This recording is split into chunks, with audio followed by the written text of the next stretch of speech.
صحابہ کرام نے یزید کی بیعت کر لی تھی، تو آپ کو کیا مسئلہ ہے؟ صحابہ کرام نے یزید کی بیعت نہیں کی تھی، صحابہ کرام سے زبردستی بیعت لی گئی تھی تلوار کے زور پر۔ جھوٹ بولنا بند کریں۔ اگر آپ کو یقین نہ آئے تو 2018 میں جو کچھ ہوا پاکستان میں، زبردستی ایک بندہ مسلط ہوا ہم پہ اسٹیبلشمنٹ کے گن پوائنٹ کے اوپر، اور پھر سٹوری ریپیٹ ہوئی 2024 میں ایک اور بندہ اسٹیبلشمنٹ کے گن پوائنٹ پہ ہم پہ مسلط ہو گیا۔ آج تک یہی ہو رہا ہے۔ تو بنو امیہ اس وقت کی اسٹیبلشمنٹ تھی، تلوار کے زور پہ سب کچھ ہوا۔ نہیں یقین آتا بخاری شریف کھول لیں، صحیح بخاری میں 4827 نمبر حدیث ہے، مروان بن حکم مدینے کے ممبر پہ مسجد نبوی پہ حضرت معاویہ رضی اللہ تعالیٰ عنہ کی طرف سے گورنر بن کے اناؤنسمنٹ کر رہا ہے خطبے میں کہ اللہ تعالیٰ نے امیر المومنین کو یہ بات سجھائی ہے، وہ امت کے وسیع تر مفاد میں، یعنی کہ اے میرے عزیز ہم وطنوں، وہ امت کے وسیع تر مفاد میں اپنے بعد اپنے بیٹے کو خلیفہ نامزد کرتے ہیں۔ یہ وہ تقریر کر رہا تھا۔ امام بخاری نے اگلے جملے نقل نہیں کیے، وہ بڑے سخت تھے، لیکن اس کے بعد جو کچھ ہوا وہ نقل کیا۔ وہ اگلے جملے کیا تھے وہ بعد میں بتاتا ہوں آپ۔ اگلے جملے جو امام بخاری نے نقل کیے وہ یہ تھے کہ وہاں حضرت ابو بکر کا بیٹا کھڑا ہوا اور اس نے کچھ بات وہاں پہ کہہ دی۔ وہ کیا بات کی وہ پھر امام بخاری نے سکپ کر دی۔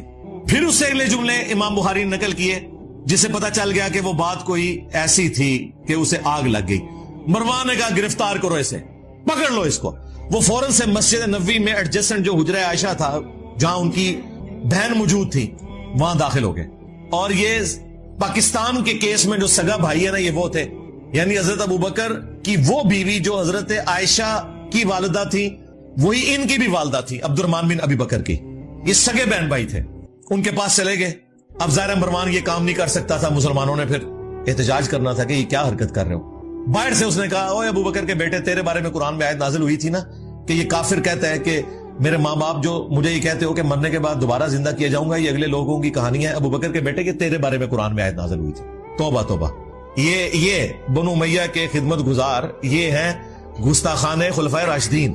جب اس نے یہ بات کی تو سیدہ عائشہ اندر تڑپ اٹھی، انہوں نے کہا اس کو خاموش ہو جا، آل ابی بکر کے بارے میں کوئی قرآن کی آیت نازل نہیں ہوئی سوائے جو میری برات میں سورہ نور کی آیات نازل ہوئی تھی جب مجھ پہ جھوٹی تہمت لگائی گئی۔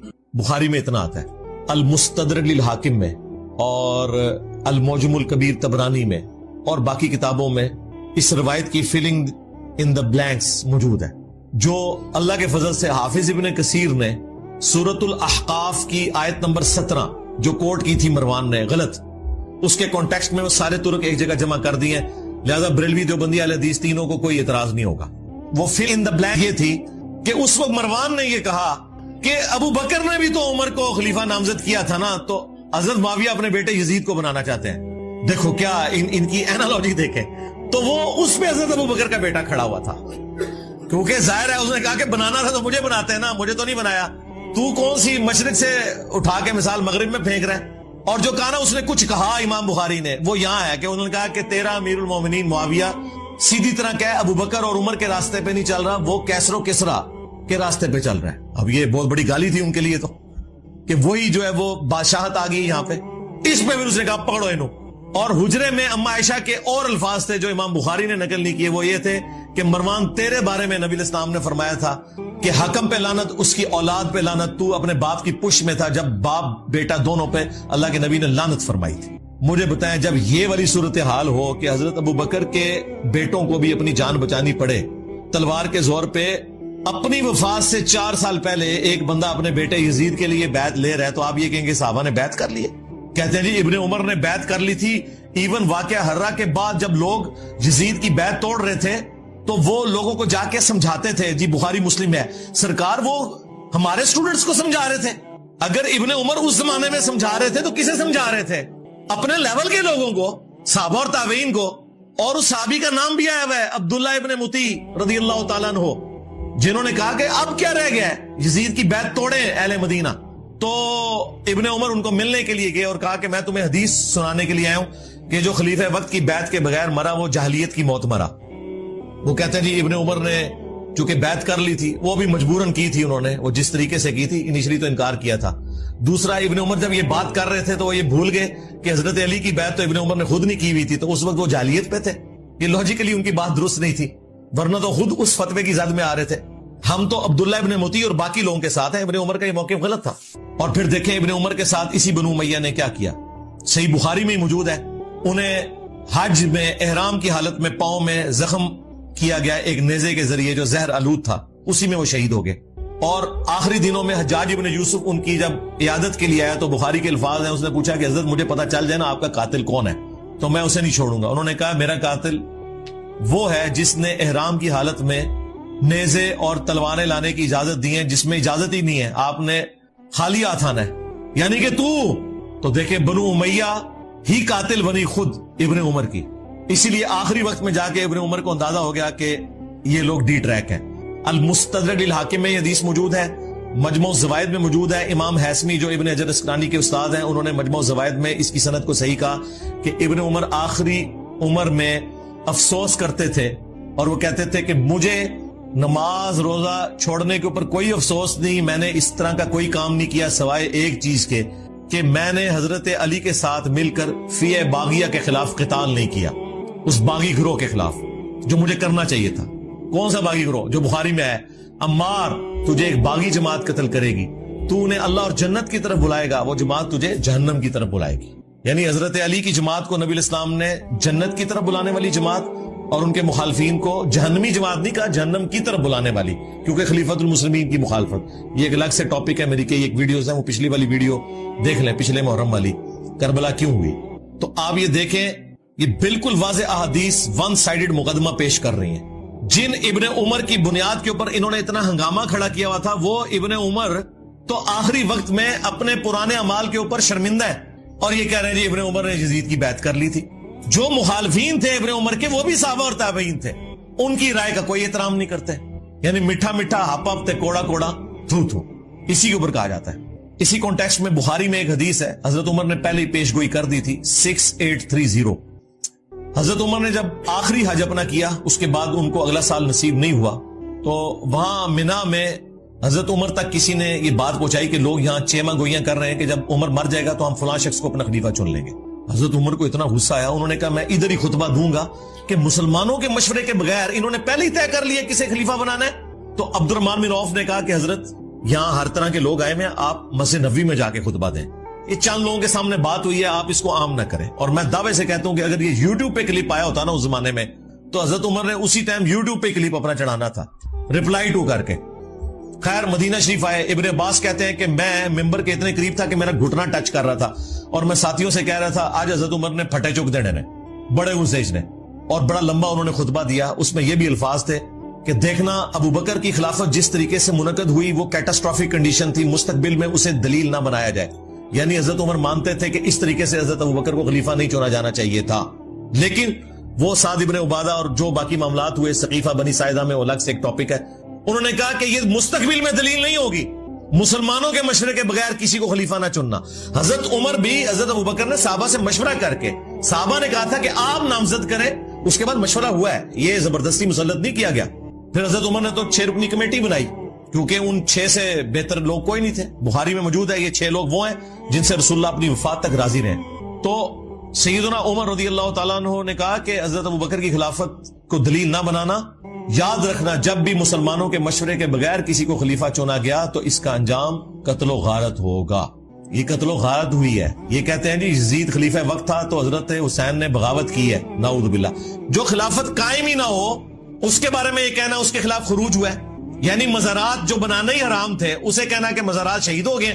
مزار تو شہید نہیں ہوں گے, وہ بنانا ہی حرام تھے. مسلم شریف میں حدیث میں تمہیں منع کرتا ہوں قبروں کو پکا کرنے سے, قبروں پہ عمارت بنانے سے, اور قبروں پہ بیٹھنے سے. مجاور بن کے بیٹھنا بھی حرام ہے, ویسے بیٹھنا بھی حرام ہے. لہذا یہ کانسیپٹ بالکل کلیئر ہے. جھوٹا دفاع نمبر 4, وہ کہتے ہیں جی یزید تو تابعی تھا جی, حضرت معاویہ کا بیٹا ہے, اور جامعہ ترمذی میں حدیث ہے جس نے مجھے دیکھا اسے بھی جہنم کی آگ نہیں چھوئے گی, اور جس نے میرے دیکھنے والے کو دیکھا یعنی صحابی کو دیکھا اور وہ ہو گیا تابعی, اسے بھی جہنم کی آگ نہیں چھوئے گی. تو کہتے ہیں یزید تو بخشا بخشا ہے. واہ, بخشا بخشا ہے. پھر حجاج بن یوسف بھی بخشا بخشا ہے, وہ تابعی نہیں ہے. جتنے جھوٹے راوی ہیں میجورٹی ان کی تابعین میں موجود ہے. قانوناً وہ تابعی تھے, ظاہر ہے کلمہ گو تھے. خوارج کون تھے؟ تابعین ہی تھے, اہل قبلہ تھے, اہل کلمہ تھے. مولا علی نے انہیں کافر نہیں کہا. ہاں, پوچھا گیا کافر ہے مصنف ابن ابی شیبہ میں, کہا نہیں کافر نہیں ہے. پوچھا گیا منافق ہے, کہا منافق نہیں ہے. منافق تو بڑا تھوڑا ذکر کرتے ہیں اللہ کا, یہ تو اتنی لمبی نمازیں پڑھتے ہیں. پوچھا گیا پھر کیا ہے؟ ظاہر ہے جب کافر نہیں منافق نہیں تو پھر مسلمان ہی ہے. ان کا یہ ایک گروہ ہے جنہوں نے ہم سے بغاوت کی, ہم میں سے ہی نکلا ہوا ایک گروہ ہے. تو خوارج بھی تابعین ہے, لیکن مسند احمد میں موجود ہے نبی الاسلام نے کہا کہ خوارج جہنم کے کتے ہیں. کیوں؟ اپنے اعمال کی وجہ سے. تو اس طرح نہیں کوئی فضیلت ثابت ہو جاتی. حجاج جو اتنے صحابہ کا قاتل ہے اسے آپ تابعی کہیں گے؟ تابعی تو ہے قانوناً, وہ ظاہر مسلمانوں کا گورنر تھا. لیکن مسلم شریف اٹھا کے دیکھیں, اسما بنت ابی بکر نے کہا تھا حجاج ہم نے نبی الاسلام سے سنا تھا کہ بنو ثقیف میں ایک کذاب ہوگا اور ایک ظالم. کذاب تو ہم دیکھ چکے, ظالم تو ہے, یہ فضیلت ہے, لو سامو. اور مسلم شریف میں موجود ہے اس ظالم نے عبداللہ ابن زبیر کو شہید کیا, ان کی لاش لٹکا دی مکہ شریف میں اور یہودیوں کے قبرستان میں پھینکی, اور ان کی ماں کو بلا کے کہا جو حضرت ابو بکر کی بیٹی تھی, بڑی اما عائشہ سے بھی بڑی, اسما کو, دیکھو میں نے تیرے بیٹے کے ساتھ کیا کیا. تو انہوں نے فرمایا کہ تو نے میرے بیٹے کی دنیا برباد کی, میرے بیٹے نے تیری آخرت برباد کر دی ہے. ظالم انسان. یہ مسلم شریف ہے, مولانا شریف نہیں ہے. تو حجاج بھی پھر تابعی ہے, اسے بھی جہنم کی آگ نہیں چھوئے گی. نہ انہیں قرآن کا پتہ, نہ انہیں سنت کا فہم, نہ انہیں فقہ آتی ہے, صرف ایک بنو امیہ کی چاکری کرنی ہے, چاہے انہیں قرآن و سنت کا انکار کرنا پڑے, جھوٹی روایتیں گھڑنی پڑے, انہوں نے گھڑنی ہے. جو واضح احادیث ہے ان کا انہوں نے انکار کرنا ہے. اس طریقے سے یہ لوگ لے کے چلتے ہیں. اچھا مزے کی بات میں آپ کو بتاؤں, آج سے آلموسٹ 800 سال پہلے امام ابن جوزی گزرے ہیں رحمہ اللہ تعالی, المتوفا 597 ہجری. یہ شیخ عبد القادر جیلانی المتوفا 561 ہجری کے شاگرد بھی ہیں. محدثین میں بڑا مقام ہے ابن جوزی کا. یہ ابن قیم جوزی نہیں ہے جو ابن تیمیہ کا شاگرد ہے, یہ ابن تیمیہ سے بھی 200 سال پہلے گزرے ہیں. ابن تیمیہ بھی انہیں بہت بڑا محدث مانتے ہیں. انہوں نے الموضوعات, بڑی گھڑی ہوئی بڑی بڑی حدیثیں, وہ کتاب بھی لکھی ہے جس میں انہوں نے یہ بھی لکھا ہے کہ جو حدیث حضرت معاویہ کی شان میں ہوگی نا, یہ بھی اس بات کی نشانی ہے کہ یہ گھڑی ہوئی حدیث ہے. گھڑی ہوئی حدیثوں کی کچھ نشانیاں بتائی ہیں, ان میں سے ایک یہ بتائیے جو حضرت معاویہ کی شان میں ہوگی نا تو سمجھ لو کہ یہ گھڑی ہوئی حدیث ہے. اب یہ بہت بڑے محدث ہیں. ان کے زمانے میں ایک ناصبی تھا عبد المغیث, اس نے یزید کے فضائل کے اوپر کوئی رسالہ لکھا. تو ابن جوزی غصے میں آئے, انہوں نے ایک کتاب لکھی جو کتاب محدثین کے ہاں اتھینٹک مانی جاتی ہے. ابن تیمیہ نے بھی اس کی تعریف کی ہے, ابن کثیر نے بھی کی ہے. الرد علی المعتصب العنید المانع من ذم یزید. یہ اس متعصب ضدی شخص کے رد پہ لکھی جا رہی ہے کتاب جو یزید کو برا کہنے کو غلط سمجھتا ہے اور منع کرتا ہے. اس زمانے میں ایک یزیدی تھا عبد المغیث, اس کے رد پہ پھر انہوں نے طبیعت صاف کی ہے ان لوگوں کی. اس میں جب ایک دلیل یہ لی گئی نا کہ یزید جو ہے وہ حضرت معاویہ کا بیٹا ہے اور حضرت معاویہ کے لیے ترمذی میں روایت ہے اے اللہ اسے ہادی اور مہدی بنا, انہوں نے کہا یہ تو روایتی جعلی ہے, اس کی بنیاد کے اوپر تم یہ کلیم کر رہے ہو کہ ان کا یہ ڈیسیژن کرنا کہ یزید کو انہوں نے خلیفہ صحیح بنایا تھا. انہوں نے کہا یہ تو روایتی جعلی ہے. پھر انہوں نے روایت کے اوپر بحث کی. میں نے تو بخاری مسلم سے ثابت کیا یہ فٹ نہیں بیٹھتی. حضرت معاویہ کے دور میں جو کام ہوئے ہیں اس میں تو یہ دعا فٹ نہیں بیٹھتی.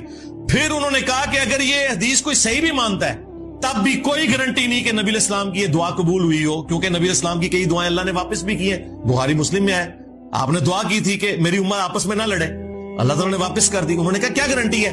پھر ابن جوزی نے اتنا سخت جملہ لکھا, انہوں نے کہا اس سے بڑی کیا دلیل ہے, اگر حضور کی یہ دعا حضرت معاویہ کے حق میں قبول ہوئی ہوتی بقول تمہارے, اگر یہ روایت ثابت ہے تو حضرت معاویہ جنگ صفین میں حضرت علی کے مقابلے پہ آتے. یہ آدھی اور مادی ہونا ہے کہ خلیفہ وقت کے خلاف کھڑے ہو گئے. کڈا بڑا پٹکار مارا انہوں نے. پھر انہوں نے احمد بن حنبل کا قول بھی نقل کیا. جب ان سے پوچھا گیا کہ یزید کے بارے میں آپ کا کیا موقف ہے, انہوں نے کہا یہ وہی ہے جس نے اہل مدینہ کے ساتھ جو کیا. پوچھا کیا کیا, کہا ان کا مال لوٹا, انہیں قتل کیا. تو شاگرد نے کہا صحابی کا بیٹا ہے, حدیث لے لیجئے. انہوں نے کہا حدیث کیا, ایک حدیث بھی اس سے نہیں لینی. اسی لیے دیکھ لیں ذخیرہ حدیث میں صحابہ کرام کی اولاد کی حدیثیں موجود ہیں. حضرت معاویہ 40 سال تک حکمران رہے ہیں, 20 سال تک گورنر اور اگلے 20 سال مکمل طور پہ حکمرانی. بیچ میں ایک حضرت علی والا پیریڈ تھا, اس کے بعد 20 سال یہی حکمران رہے نا صلح حسن کے بعد. 40 سال جس کا باپ مسلمانوں کا حکمران رہا ہے, اس کے بیٹے نے ایک حدیث بھی روایت نہیں کی ہے اور نہ محدثین نے اسے نقل کیا ہے, کیونکہ احمد بن حنبل کہتے ہیں اس سے کیا حدیث لوگے. پھر شاگرد نے پوچھا جب یہ یزید نے ظلم کیا اہل مدینہ کے ساتھ تو کون لوگ تھے ان کے ساتھ. ان کا اہل شام تھے, جو ہم امیر شام کہتے ہیں. یہ شامی تھے, ایک صوبہ تھا جس نے یہ سارے کا سارا ہنگامہ برپا کیا.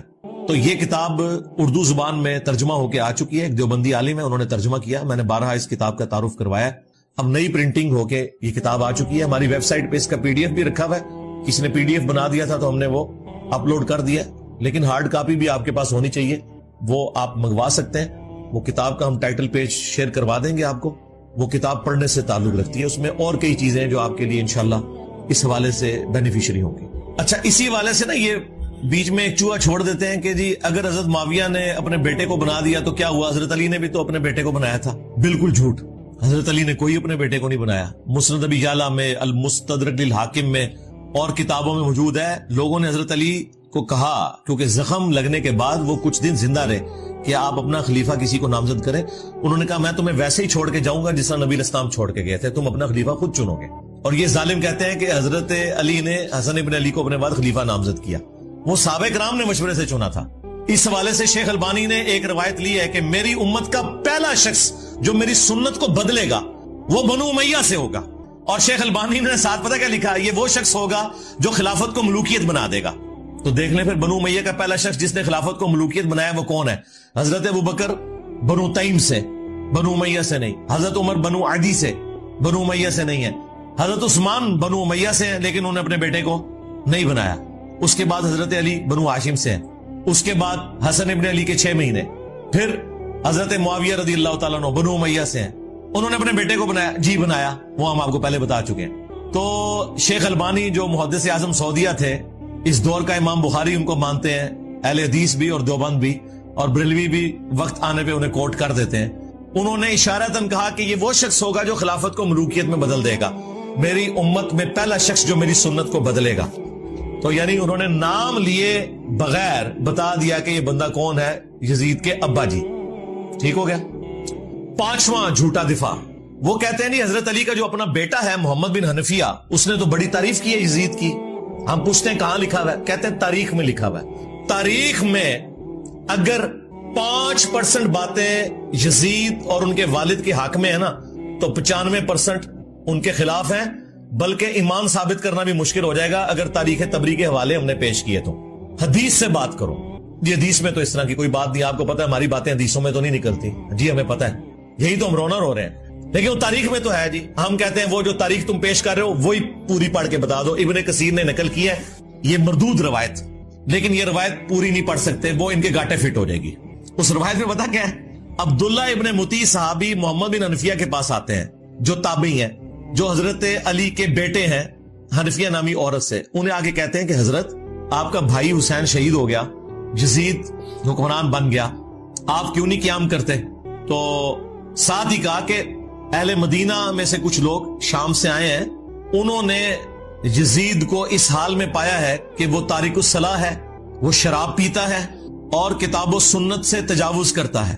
تو محمد بن حنفیہ نے کہا کہ نہیں, میں تو جتنا عرصہ یزید کے پاس رہا ہوں میں نے تو اسے نماز کا پابند پایا ہے اور سنت کا عامل پایا ہے. تو انہوں نے کہا حضرت وہ جتنے دن آپ رہے ہیں نا ادھر, اتنے دن اس نے آپ کو دکھانے کے لیے سب کچھ ایکٹنگ کی ہے. اصل میں تو وہ شرابی ہے, تارک الصلاح ہے اور کتاب و سنت کو پائمال کرنے والا ہے. اب یہ پوری روایت تھی, انہوں نے آدھی لے لی کہ محمد بن حنفیہ نے کہا میں اسے نماز کا پابند پاتا ہوں, جبکہ صحابی کہہ رہا ہے کہ وہ شرابی ہے, تارک الصلاح ہے, کتاب و سنت کا مذاق اڑاتا ہے. اب مجھے بتائیں صحابی اور تابعی کی بات ٹکرائے تو کس کی بات مانی جائے گی. انہوں نے آدھی روایت نقل کی. اسی لیے ہمارے جو استاد تھے شیخ زبیر صاحب, انہوں نے فتاوی علمیہ میں باقاعدہ اس روایت کو ڈسکس کر کے کہا کہ اگر اس روایت کو تم صحیح مانو گے نا, پھر ماننا پڑے گا کہ یزید نماز بھی نہیں پڑھتا تھا, وہ شرابی بھی تھا اور کتاب و سنت کو توڑتا تھا, اس کے احکامات سے تجاوز کرتا تھا. بہتر یہ ہے کہ اس روایت سے جان چھڑا لو. انہوں نے کہا میرے نزدیک یہ پوری روایت ثابت ہی نہیں ہے, کیونکہ اگر روایت لینی ہے پھر پوری لینی ہے, آدھی تو نہیں لینی. سند تو ایک ہے اور وہ مردود سند ہے. یہ جناب جو انہوں نے ایک رٹ لگائی تھی کہ محمد بن حنفیہ نے تعریف کر دی, لو سامو اور پوری تعریف بیان کرو, پھر پتہ چلے گا صحابی کرتے ہو, صحابی کو تو تم نے چھوڑ دیا. جھوٹا دفاع نمبر 6, وہ کہتے ہیں نہیں حضرت حسین کو تو کوفیوں نے مار دیا تھا, خود ہی شیعہ علی نے مار دیا تھا, ایم یزید کے متھے مار دیا. واہ واہ, بالکل کوفیوں نے مارا تھا, لیکن وہ کوفی کون تھے؟ جو اہل شام کے انڈر تھے. یہاں پہ بھی جو کچھ ہوتا ہے نا, جب گورنمنٹ ایک ہو تو بات آتی ہے پنجاب پولیس نے یہ کیا. بھئی پنجاب پولیس وفاقی حکومت کے انڈر آتی ہے, اگر اچھا کام کرے گی تو وفاقی حکومت کے کھاتے میں ڈلے گا, برا کرے گی تو وفاقی حکومت کے کھاتے میں. وہاں پہ بھی کوفہ ایک صوبہ تھا شام کی حکومت کا. کوفی وہ تھے جو 22,000 کا لشکر لے کے آئے تھے کربلا میں. وہ کوفی تھے لیکن اس گورنمنٹ کے انڈر تھے. یہ وہ کوفی نہیں تھے جنہوں نے خطوط لکھے تھے, وہ تو صحابہ اور تابعین تھے. سلمان ابن سرد جن کی حدیث ہے بخاری اور مسلم میں, نبی علیہ السلام نے 2 بندوں کو لڑتے ہوئے دیکھا اور کہا میں ایک کلمہ ایسا جانتا ہوں یہ پڑھ لیں تو شیطان ان سے دور ہو جائے گا, ان کا غصہ ٹھنڈا ہو جائے گا. اعوذ باللہ من الشیطان الرجیم. یہ جو بخاری مسلم کی حدیث ہے اس کے راوی ہیں سلمان ابن سرد. یہ مین بندہ تھا جنہوں نے حضرت حسین کو کہا کہ وہ بڑا مر گیا اور اپنے بعد ایک چھوٹا چھوڑ گیا. اور جو لفظ انہوں نے استعمال کیا نا وہ استعمال کیا جو موسیٰ کے مخالف کے لیے ہم استعمال کرتے ہیں کہ ایک بڑے والا مر گیا اور اپنے بعد ایک چھوٹا چھوڑ گیا اپنی جگہ. اتنے سخت الفاظ. اس وقت عبید اللہ ابن زیاد کے روب کی وجہ سے وہ لوگ نکل نہیں سکے. مسلم بن عقیل کو قتل کر دیا گیا, اس سے پہلے نعمان بن بشیر کو گورنری سے ہٹایا گیا, لیکن بعد میں توابون کی تحریک انہوں نے چلائی اور وہ شہید ہوئے سارے. اور پھر مختار سقفی آیا, اس نے پھر عبید اللہ ابن زیاد کو بھی قتل کیا. بخاری اٹھا کے دیکھیں, ترمذی اٹھا کے دیکھیں, حضرت حسین ابن علی کا سر کاٹ کے عبید اللہ ابن زیاد گورنر کوفہ جو یزید کا تھا اس کے سامنے تشت میں پیش کیا گیا. اللہ کی لعنت, اللہ کے فرشتوں کی لعنت, تمام لعنت کرنے والوں کی لعنت جنہوں نے اہل البیت کو یوں ظلمن شہید کیا, آمین. تو وہ چھڑی سے ان کے چہرے مبارک کو چھیڑنے لگا اور ان کے حسن میں کوئی کلام کرنے لگا. تو انس ابن مالک پاس کھڑے تھے, وہ اتنا ہی کر سکتے تھے, بوڑھے ہو چکے تھے, 90+ تھے. انہوں نے کہا کہ رسول اللہ کے سب سے زیادہ ہم شکل حسین ابن علی تھے. یہ بخاری کے الفاظ ہیں. اسی حدیث میں امام بخاری نے لکھا ہے برأس الحسین علیہ السلام, حسین علیہ السلام کا سر مبارک, علیہ السلام لکھا ہے. مولوی نے عربی میں علیہ السلام لکھا تھا, اردو میں ترجمہ رضی اللہ عنہ کر دیا, نکال ہی دیا. عربی میں لکھا ہوا ہے, آپ کھول کے دیکھ لیں. مکتبۃ الشاملہ میں بھی, اسلام 360 میں بھی عربی میں لکھا ہوا ہے, اردو میں رضی اللہ عنہ لکھا ہوا ہے. اور جب زید بھائی مجھے ملنے آئے نا, میں نے کہا یہ دیکھ لیں, انہیں یقین ہی نہیں آیا. کہتے یار یہ انہوں نے کیا ہوا ہے. میں نے کہا یہ اچھا ہے, اس کو چینج کرنے کی ضرورت نہیں ہے, ہم نے بتانا ہے بعد میں بھی کہ کیا کام ڈالتے ہیں. انہوں نے دارالاسلام والوں سے اٹھایا تھا, میں نے کہا اسی طرح ہی رہنے دیں تاکہ ہم دکھا سکیں بعد میں. sunna.com بہت بڑی ویب سائٹ ہے جس پہ حدیث کی کتابیں ہیں. عربی میں علیہ السلام لکھا ہے, اردو میں رضی اللہ عنہ لکھا ہوا ہے, ایک فرقہ وارانہ اس چیز کو دھڑاڑ کو قائم رکھنے کے لیے. تو عبید اللہ ابن زیاد جس کے سامنے حضرت حسین کا سر کاٹ کے رکھا گیا وہ کوفی تھا لیکن گورنر تھا شامیوں کی طرف سے, لہذا یہ کہنا کوفیوں نے مار دیا تھا ظالموں, یہ وہ کوفی تھے جو حضرت حسین کے مخالفین تھے, نہ کہ وہ شیعان علی کے جنہوں نے حضرت حسین کو وہاں پولیٹیکل سٹرگل کے لیے بلایا تھا. اور حضرت حسین لڑنے نہیں گئے تھے, 20 بچوں کے ساتھ ایک سیاسی جدوجہد کے لیے جا رہے تھے جس کا آخری انجام قیام حسین ہی ہونا تھا, لیکن اس سے پہلے ہی ان کو شہید کر دیا گیا. اسی لیے انہوں نے راستہ بھی بدلا. یہ جو کہتے ہیں جی وہ دمشق کی طرف جا رہے تھے یزید کے ہاتھوں میں ہاتھ دینے, بالکل جھوٹ ہے. وہ راستہ انہوں نے اس لیے بدلا تھا کہ انہیں پتا چل گیا تھا کہ مسلم بن عقیل شہید ہو چکے ہیں, یہ مجھے بھی کوفے تک نہیں پہنچنے دیں گے, تو میں انہیں دھوکہ دے کے دوسرے راستے سے جاؤں. لیکن ان کے پاس تو اتنی فوج تھی, انہیں بھی خطرہ تھا کہ حسین ابن علی کہیں راستہ نہ بدلے, تو انہوں نے کربلا کے پاس بھی پڑاؤ کیا تھا کہ اگر اس راستے سے بھی آئے تو ہم پکڑ لیں گے. جو یہ نقشے بنا کے آپ کو بتا رہے ہوتے ہیں, اللہ کے بندو ڈر جاؤ, جھوٹ باندھتے ہو, اپنی طرف سے باتیں بنا کے منسوخ کرنا شروع کر دیتے ہیں. جھوٹا دفاع نمبر 7 جو اسی کے ساتھ جڑا ہے, وہ کہتے ہیں حسین علیہ السلام نے 3 شرائط رکھ دی تھی جی کربلا میں. انہوں نے تو خود عبید اللہ ابن زیاد کو کہا کہ مجھے یزید کے پاس جانے تو میں اس کے ہاتھوں میں ہاتھ دے کے بیعت کر لیتا ہوں. واہ واہ واہ سبحان اللہ. اگر یہ ہو جاتا تو عبید اللہ ابن زیاد نے لڑیاں ڈالنی تھی اور کہنا تھا یزید صاحب آپ کے ابا جی جو کام 4 سال تلوار کے زور پہ نہیں کروا سکے, دیکھیں میں نے کروا لیا ہے. اور یزید اسے کتنا انعام دیتا کہ میرے ابا جی جو کام نہیں کروا سکے کہ حسین کی بیعت نہیں لے سکے, تم نے لی ہے. ظاہر ہے اس کے بعد تو پھر بنو امیہ کی حکومت لیجیٹمائز ہو جانی تھی نا, جب بنو ہاشم نے بیعت کر لی نبی علیہ السلام کے گھر والوں نے. آپ دیکھیں مسئلہ یہی تھا کہ جب تک حضرت حسین بیعت نہیں نہ کرتے وہ حکومت جو ہے لیجیٹمائز نہیں ہوگی, وہ تلوار کے زور کے اوپر ہے. تو یہ عقل مانتی ہے کہ عبید اللہ ابن زیاد یہ موقع جانے دیتا. کہتے ہیں دوسری شرط رکھی کہ مجھے مسلمانوں کہ کسی بارڈر والے ایریا میں بھیج دیں, میں کافروں کے خلاف جہاد کروں. اس زمانے میں تو کافروں کے خلاف کوئی جہاد نہیں ہو رہا تھا, آپس کی خانہ جنگی تھی, یہ بھی بالکل فراڈ ہے. تیسرا جی مجھے مدینہ شریف واپس جانے دو. انہوں نے مدینہ شریف کو جانا تھا, انہیں تو راستے میں پتا تھا کہ مسلم بن عقیل شہید ہو چکے ہیں اور میرے ساتھ کیا ہوگا. ان کو تو حدیثیں پتا تھی کہ میرے بارے میں موجود ہے. یہ جس کتاب سے انہوں نے پیش کیا انصاب الاشراف, امام بلازری کی کتاب, اور کہتے ہیں یہ 3 شرائط موجود ہیں. اور آئے دن آپ کو وہ جو ایک مماتی دیوبندیوں کا مولوی ہے نا, وہ بھی یہ بیان کرتا پھرتا ہے, پکا یزیدی ہے وہ. ایون آپ تو وہاں بھی اس کو اپنے پلیٹ فارم کے اوپر لے کے آتے ہیں, بندیالوی کو. اس کی میں نے طبیعت صاف کی تھی. کلن کلن, اور یاد آیا جائے, میں انہوں نے دسا سی تو قرآن بھی نہیں آتا ظالم.